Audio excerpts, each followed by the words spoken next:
Do you have trouble keeping your New Year's resolutions? I know a lot of people do. My name is Gary. This is Apex Health. Welcome to the channel. Today we're going to look at habits, how they form, how to change them, things that you can do to help yourself keep those New Year's resolutions. Stay tuned.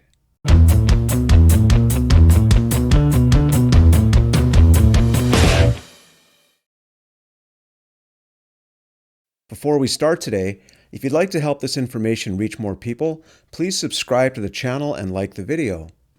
It's free, and as a new channel, subscribing simply tells YouTube to suggest my videos to more people. Thank you. So, neuroplasticity, what is it?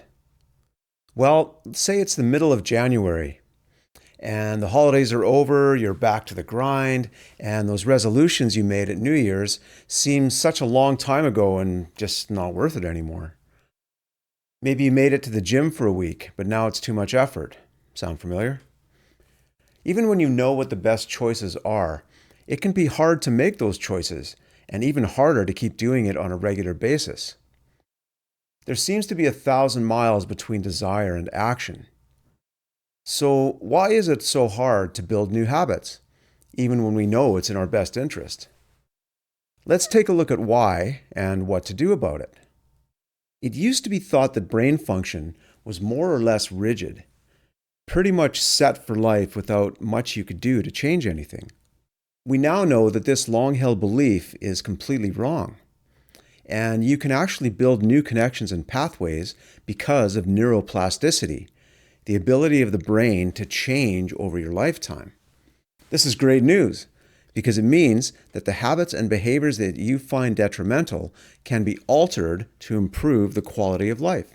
Whether it's exercising more, eating better, or becoming more motivated in your work or creative pursuits.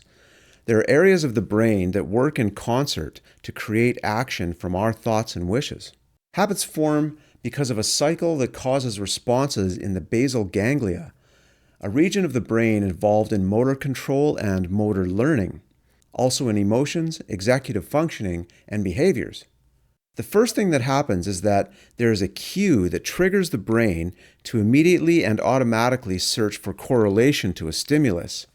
So in this case, how to react to the thought of performing a behavior such as going to the gym. Then there's the behavior itself, whatever the habit might be. This is where the physical action is performed. And finally, a reward is perceived where the brain sees something it enjoys and therefore wants to repeat the loop of events in the future for more reward. Let's take a look at the following example.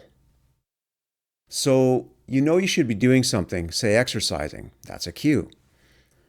But the whole thing seems like a lot of effort, so you move on to the routine part of the cycle, sitting around scrolling on your phone or on the computer. This is a learned physical reaction to the initial cue of the idea to go to the gym. And the reward happens when you feel instant gratification from spending time online, watching cat videos. So what has your brain learned here? That if you skip the gym, you can have a pleasurable experience scanning Pinterest. So habits are formed due to the brain's perception of reward. Short-term gratification, instead of opting for what you intellectually know is better for you. The brain overrides this because it only sees the perceived discomfort of going to the gym, not the long-term greater reward of getting in shape. So a habit of avoidance is formed.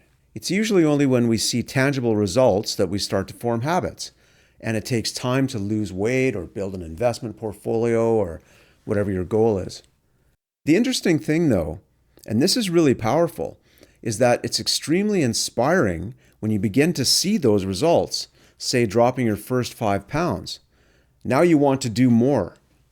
So when you start on a positive path, your brain will begin to see the rewards and will want more, just like it did with the more instant reward of skipping the gym to surf the web or whatever.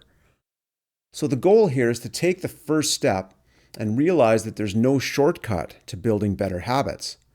The key word here is building, which takes time and repetition. Consistency is the key.